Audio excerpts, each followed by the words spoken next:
Hey, Flame here, and we are rapidly approaching the end of 2017. As per the norm on this channel, when we get to the end of a year, it is time for a wonderful, unscripted, self-indulgent ramble from yours truly about the year that's just gone. So let's get into it. If you remember last year, I was quite down on a lot of things. Last year was just really fucking depressing, honestly, in how little I got done, both in terms of content and just in terms of my personal life. There was a lot of shit I wasn't dealing with that well, and like there's still some problems. There's still like I've got my own personal things going on and whatnot. But I think overall this year's been much more positive in both respects. The channel got a lot more content. I got a lot more content done for other channels as well. On the personal level, made a little bit of progress. Not much, but hey, baby steps, moving in the right direction, I think. But yeah, listening to me ramble about myself isn't really why people watch videos. So let's get straight into the playthroughs. First up, obviously, FlameHisWorld. When it comes to commentary, my main little project, I guess you could say, in January was Mega Man Dr. Wily's Revenge. Now, this is a game that I recorded the footage for back in 2016, and just thought that I would open the year with, given it was quite a short run. It was also the first in a series of games that I carried on continuing throughout the year. I think this playthrough was okay. I think this was the first playthrough where I started using my new audio post-processing techniques that I use now. It meant that it sounded a lot clearer than the previous solo runs I've done on the channel. As for whether it was that interesting, I think it was quite a safe playthrough. That, I guess you could apply that to a lot of the Mega Man ones, given like it's Mega Man. There's like only so much I can say about Mega Man, but I also love the series, so I love going back to it. I think that playthrough was okay. It gets the Flames okay stamp of approval. Up next is Abzû. Now, Abzû is one of my favourites. This was one of my favourite playthroughs to record. There are some technical quirks in the footage that I don't think a lot of people have noticed, mainly in relation to the audio. Like I say, I don't think most people have noticed, but I notice it now, and that's a little bit of a mark against it. But what I really like about this playthrough is the Abzû run is probably the most positive I have ever been in an LP. I absolutely love that game, and I recorded this shortly after playing it for the first time, and I still had that initial hype and that initial buzz from like all the different feelings that the game had inspired in me. And although if you're looking at the playthrough from a critical perspective, my critique was quite limited to just gushing.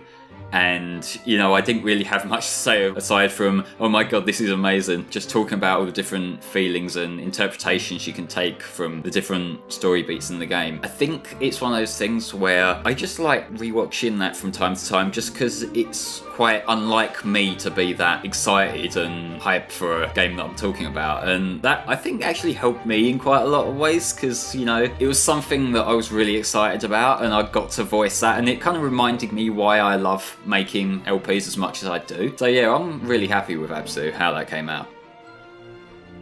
Next up is Ristar, the Mega Drive version. This was back in March, if I recall correctly, and this run, I think I look back on it more fondly than my initial thoughts on it. I say that because this one was quite a bit of a bitch to get recorded, and I don't mean like in terms of the footage. The footage is okay. There's a few parts where I missed some things that maybe I could have got point bonuses and whatnot. It was a no-hit run, and it was good enough for a playthrough, I think. But the difficult part to get recorded was the commentary, and I don't mean that because there isn't stuff to talk about, because there is, and the fact that I ended up doing 2 Ristar playthroughs kind of shows that I have a lot of feelings towards Ristar, and a lot of those are incredibly positive feelings, and that was another game where it was just quite exciting to have a game that I really like to talk about. Like, recording it didn't go quite as smoothly as I would have liked. A couple of those parts, I think 2 of the parts were ones that were like, there was a lot of redoing bits because I weren't happy with how I described certain things, and there were like several takes stitched together, and I don't really think it shows that much in the final product. I think it flows smoothly enough to listen back to, but because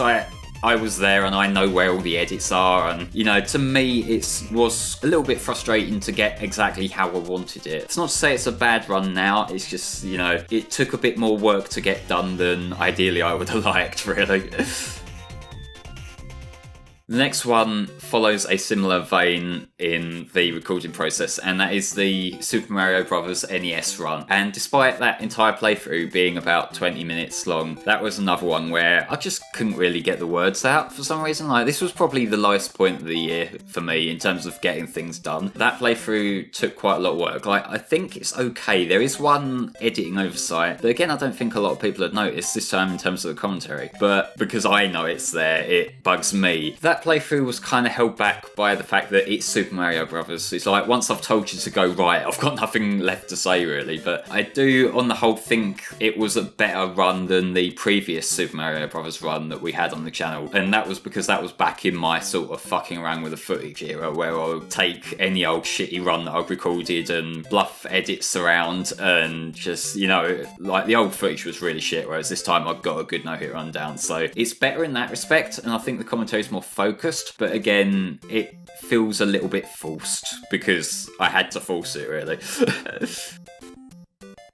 Next up is Pokemon Yellow version, and this is the first one this year that I did with Stephen and Chris. I just want to say flat out, Pokemon Yellow is my favourite Pokemon LP that we've done. That's because the older Pokemon playthroughs had this problem, again because it was like my old method of recording footage, where I'll just take whatever footage comes and make do with it and try to be funny with it. That old stuff got really cringy to me. Like, I can't bear watching back things like early parts of Ruby or Pokemon Fire Red, and even to a certain degree that cancelled Pokemon Crystal run from like 2015, 2016, I want to say. That was still in the old mindset, whereas now, because I went through it properly, I went out of my way to get as good of a run as I could, to the point now where I'm using emulators to use save states and whatnot to get the best run down for each battle, so we weren't wasting time. The entire playthrough just kept moving and kept moving, and that meant there wasn't really any downtime, and that helps a lot for recording commentary, because recording commentary as there's constantly new stuff happening, that flows nicely, whereas recording commentary when we're wasting time on the same battle for like 10 minutes straight, that's where it starts to get stupid, and that's one of the reasons why the old runs weren't too great in my opinion. But yeah, there's that, and on top of that, I think our current lineup, me, Stephen and Chris, we just work so well when talking about Pokemon. Like, it's kind of our thing. Especially shout out to Stephen, he's the one who makes these Pokemon ones as good as they are. Whenever you hear him talking about Pokemon, he has like basically the entirety of Bulbapedia just flying around in his brain, and he can pull out all different kind of facts and trivia about whatever Pokemon's on screen, and even during the parts where it gets a little bit tangential, he's always got something related to Pokemon to bring to the table to keep the conversation flowing. That's why I think Pokemon Yellow came out as well as it did to me. Like, there's a couple of awkward little edits in the earlier parts, but once we got into the flow of things, like, it was just like completely smooth. I think there was like maybe a couple of retakes in the first 3 parts maybe, and after that I think everything was just one take. I think that shows the fact that it feels a lot more natural than it could have been, at least compared to say like the Ristar run and the Super Mario Bros. Run. After that, we had another Game Boy game. There was a bit of a trend with this year that there were a lot of Game Boy games, but up next is Mega Man 2 Game Boy. This one, it's okay. It's kind of another safe run, like Wily's Revenge, but maybe more so. It's not quite as inspired gaming retrospect, and so it wasn't quite as interesting to talk about as, say, Wily's Revenge was, but it worked. It's an okay playthrough. There's not really much I can say positive, there's not much I can say negative. It is what it is. Like, I think my gameplay was good enough, I think the commentary did the job. Maybe not the most exciting playthrough in the world, but I think if you wanted to watch a Mega Man 2 Game Boy playthrough, I think that one's satisfactory, so, you know, no real complaints there. Up next is Ristar for the Game Gear. This one, I think it went a little bit smoother than the Mega Drive one did. There were still a few parts where there's like maybe some noticeable edits in the commentary, just because I think one of the parts I had a bit of trouble coming up with stuff to talk about, and then I sort of just took a step back for a minute, made a few more notes, and then went back to it, and like it went better from there. I think the gameplay on the whole was actually a little bit better than the Mega Drive one, like in terms of how well I was playing the game. At least. I prefer the Mega Drive version overall, as I said in that playthrough, but I think I played the Ristar Game Gear a little bit better, and you know, I think I'm kind of happy with that playthrough. I'm happy also that I went out of my way to get the extra bonus level from the Japanese version and edit that in, because, you know, it gives it a little bit more you know, to watch. It's something that I don't think many people would cover, so it's like something unique to look at in the playthrough as well. So yeah, Ristar Game Gear, that was a decent enough playthrough. Now, Vanquish. This one took me a little bit longer to do than I was hoping, and that was because I got ill partway through recording it, and during parts of that, like the earlier parts, the reason why it took as long to come out as it did is because I was also working on the Sony-thon. Vanquish playthrough, once it did come out and once it did get finished, maybe not the most exciting playthrough on the whole, but it's another one where I was very positive about the game. I had a lot of things to be excited about, because again, it's a game that I played for the first time this year, and I still had that excitement from it, and you know, I really had a good time with Vanquish, even if some of the parts maybe were a little bit dry. Like, there's a few parts where like I think I'm on the ball with it, but then there's some other parts where it's like, I don't really want to say phoned in, because I think I did an okay job with it, but like some parts weren't quite as interesting as other parts. I think there were some like dead parts that maybe it weren't quite as great as it could have been. Gameplay wise, it wasn't amazing. I did the best I could, but given it's a genre of game that I don't really cover that much, and I just don't really play that much, I'm not quite as proficient with that as I am with like 2D platformers and the like. So yeah, it wasn't quite as smooth, and there were a few like mid-level crossfades which I don't usually like to do, but I kind of had to. But yeah, overall Vanquish is okay. After Vanquish, we had another run that I did with Stephen and Chris, and that is Sonic Colors Wii. That run was quite fun to do. I don't think it was as on point as the Sonic Generations HD run we did back in 2016, but it was much smoother to record. Like, the recording process was just much more pleasant for everyone involved, I feel. And that's because Generations was peak me over editing everything. And while I feel the final product for that came out pretty good, there were a lot of parts where it's very obvious that I just wasn't happy with the initial take, so I would cut things out and I would re-record my own little bits. There was also another part where I kind of had to call the guys back just to redo the second half of Seaside Hill. I think that had some weird audio issue that was just really fucking bugging me, and I didn't want to leave it in, so I just got them back and we ended up making Stephen con some random Sonic Heroes tangent. Colours, there was none of that. I think other than maybe like 2 false starts, I'm pretty sure Colours was like all done in one run over 2 sessions, but like there weren't any like retakes or pickups or anything like that, so that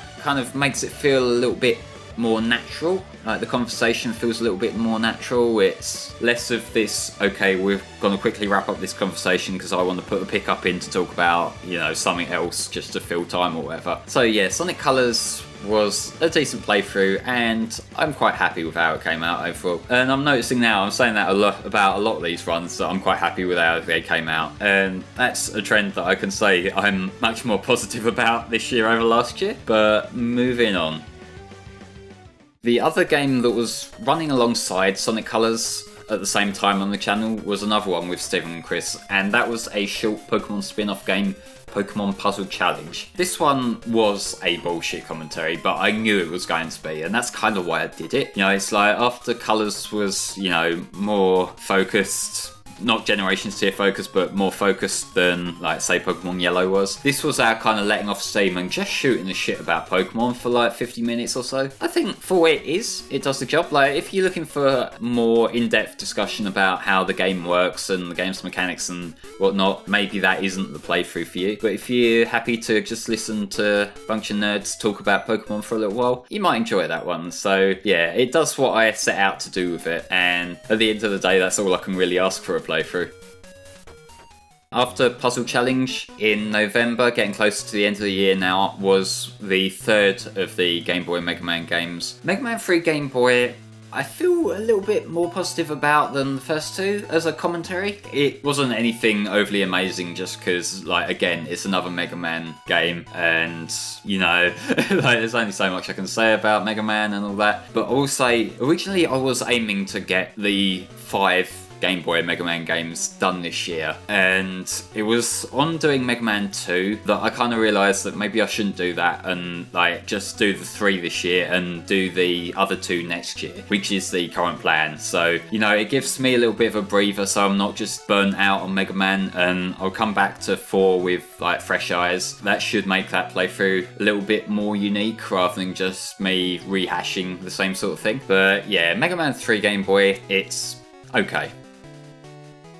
The final playthrough of the year for FlameHisWorld is my live solo run of Mario Kart 8 Deluxe, where I played through the mirror mode of the game. This one, I'm quite mixed about how it came out. I think the first few parts, pretty good. Like, you know, there's that bit of energy to them. Then I think the second recording session I had, that lost a lot of steam. I think it was parts 7, 8 and 9, where I did the last 2 classic cups and the first of the DLC cups. Those were, you know, they were very much a case of running on steam. They really weren't the most engaged ones. Like, I was gonna knock out all 6 in that recording session, but after the 3 I just thought, no, this ain't going anywhere. And I also didn't redo those parts because like I was trying to capture my blind reactions to the flipped courses, and I couldn't do that if I was then doing a retake. So like them 3 parts I had to put up with just being a bit bleh. But the last 3 parts from the last recording session, I think they kind of redeemed it a little bit. They had a bit more life to them, and on the whole I just preferred how they went overall. So yeah,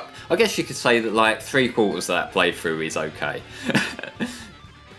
That's it for FlameHisWorld in 2017. I think that, on the whole, this is the best the channel's been, maybe ever. Like, in terms of quantity, I might have had a bit more out in 2014, but I think in terms of quality, this year was the best. And that's because even the runs that I think weren't too amazing, like say Super Mario Bros., still not horrible. It's still not quite as cringy and hard to watch as, say, some of the really awkward jokes from parts of the 2014 runs. And, you know, on the whole, I just think this year's gone much better. And I think there's a few reasons why that might be. One, that I just sort of got a bit reinvigorated at the start of the year. I sort of thought, you know what, this is the 5th anniversary year of FlameHisWorld. I want to make it something special. And also, the fact that I did a couple of games earlier on that I just really love the games. Like Abzû and Ristar, they're 2 of the best games that I've covered on this channel. The fact that they're games that I don't really have anything negative to say about, that kind of, you know, it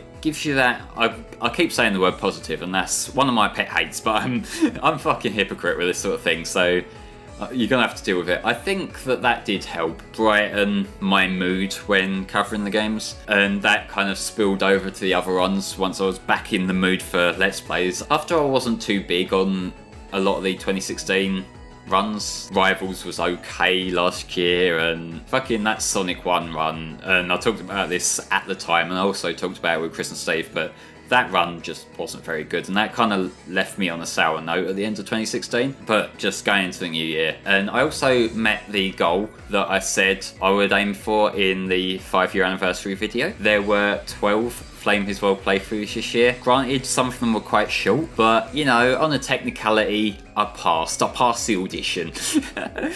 So overall, I couldn't have asked for better, really. And I think going into next year, I think the goal helped, having a goal to meet. So I'm gonna repeat the 12 playthrough goal. So that means at least 1 playthrough a month, or if I miss a month, I can make it up. But as long as there's 12 playthroughs. But to give less of a smart target for that kind of thing, and more of a subjective thing, I want to have some more substantial runs as well. I do a lot of 2D platformers, because like it's one of my favourite genres of game, but those runs tend to be very short. Whereas when I've done things like Vanquish, the Mario Kart run, things like that have a little bit more meat to them. They give me an opportunity to talk about stuff beyond just the basic. And so I'd like to get a couple more meaty runs in there. If I'm going to tease now some of the stuff that you can expect from FlameHisWorld next year, in January will be a run of Journey. I'm opening the year with another one of these beautiful artistic games that really leaves a positive spirit in me, and that's because I think it helped last year and I really like Journey as a game, and I can't wait to talk about it in more depth. I've recorded the first half of that game, I've got to record the second half soon, and then that'll go up quite early in January, I imagine. There's going to be Mega Man 4 and 5 on the Game Boy, which is to complete the series. They'll be spaced out a little bit. Like I might do one in either January or February, and then I'll probably do 5 maybe much later in the year, like maybe August or September sort of time, just so they're not running directly back to back or anything, so they can have a little bit of space to breathe. In terms of runs with Stephen and Chris, there will be another Pokemon run. It should be Pokemon Y. I can't give an ETA for when that will run because I've been having a few little problems recording that, a few little audio glitches, but I'm sure I'll work something out and get that recorded. And I've got a few plans for how I can make that a little bit more interesting than the previous runs, because I've got also a lot of my Pokemon from my Pokemon X file, and I'm planning to kind of rotate my team maybe after every couple of gyms or so, and so we'll constantly have new Pokemon to look at, and I think that could lead for a fun time. The other run that, again, I can't give an ETA for, but I think we will be doing next year with Stephen and Chris, will be Sonic Generations, but for the 3DS. And that's because, you know, I liked how the HD one went, and this is kind of like the other side of Sonic Generations, the one that I haven't covered on here before. There's still like a lot of throwbacks, and I think there could be quite a fair bit of stuff to talk about, and I actually have all the footage prepared for that already. And yeah, that's kind of the plans for FlameHisWorld. There are more that I'm not ready to announce yet, just because I want to make sure that everything's going to work out nice, and I'm not going to make a load of promises I then can't keep. But yeah, on the whole, that's the plans for FlameHisWorld in 2018. Now, the other thing that I should talk about, and I'm going to keep this very brief this year because this video is going on for long enough already, at least for my liking. So what I'm going to do is I'm going to just go through my favourites from both channels and kind of leave it at that. There will be links in the description to the other playthroughs that I've appeared in, and so you can go check them out if you want, but I don't want to spend too long on this. So, Hellfire Commentaries. I think my favourite run that I've been in on HFC this year is Sonic Unleashed. This one is my favourite because it's just one that I feel proud of what we managed to do. From a personal level, it was kind of my pet project for quite a while. We were showing off both the HD and the Wii versions, like combining them as one playthrough, and I was the one who collected all the footage together, and for that I had to grind up my characters, and so I put a lot of time into that, just so, you know, we weren't spending entire hour and a half parts just staring at the same fucking werehog level over and over. But yeah, I think that kind of, the commentary came out pretty focused and just how I like it. We also did Sonic Forces not too long ago, like toward the end of the year. That one, I like how that came out for different reasons. I like that one because we were just sort of going in, someone's playing live, and it was just like a fun LP. Like, it was fun to record, and I think the final playthrough came out pretty good as well, so I kind of like Forces. And this one wasn't necessarily like a favourite of mine, but it's one that I'm glad we managed to get to work, and that is Everybody's Gone to the Rapture. Last year I tried to do a solo run of that game over here on FlameHisWorld, and I failed. If you remember last year, I was really kind of hurt by that, the fact that I wanted to do this playthrough and I just couldn't get it to work. Like, I was running out of things to say, or like I just couldn't get the words out, I couldn't get it to come out how I wanted it to, and I gave up and cancelled it. I gave that another shot this year on HFC with Tom and Richie, and it worked, and I'm kind of happy about how that came out. Like I say, it's never going to be like a favourite or anything, but in a way it's kind of a redemption LP for me, and it seemed like people in the comments were enjoying it, so that's a win in my book. And the other channel that I've worked with this year, as with last year, is EvenGamez. That's my friend, the Crazy Evens gaming channel. I was in 4 runs overall. There was like Sonic CD, Mario Kart 7, as well as the 2 Mario Land games. The first 2 Mario Land games, I know there's been other ones since, but like, it's the Mario Land games that are my favourite playthroughs from EvenGamez that I've been in, the 2 Deep Thought series. That's because I just think like they're the ones that it was just me and Even just sort of shooting the shit about Super Mario Land and Super Mario Land 2 6 Golden Coins. I like both of those games. I think the first one's probably my favourite overall, but that's just because I love that game. It's like a slight bit of bias there, but you know, I think both of them turned out to be good LPs. Anyway, I think now is a good time to start wrapping this up for this year, because I'm rambling, as I tend to do. First things first, to sign off here, I want to say thank you to everyone who supported me this year. That can be on a personal level, like my friends, as well as people who just leave nice comments and, you know, reach out to me and really supportive. And also everyone who's supported the content I've worked on. That's people like Chris and Stephen who've done wonders in, you know, keeping my motivation up and joining me for what have been some pretty good LPs in my opinion. And those two really help out with FlameHisWorld a lot. I couldn't be more thankful. I say it every year, but it still holds true. There's people like Tom, Richie, Volk, Snake, people I've worked with on HFC. Always a pleasure to work with. There's also the people I've worked with on Deep Thought. That's the Crazy Even, THP, Mia. All good people. And also to everyone who's stuck around and watched anything that I've been part of. You know, there's a reason why I keep doing this stuff, even though some people would probably wish I didn't, but you know. I've got to get one more in. But yeah, thank you so much for everything this year, folks. I really do appreciate it. And for one last time this year, ladies and gentlemen, I've been the Flameclaw, and this is FlameHisWorld. Happy New Year.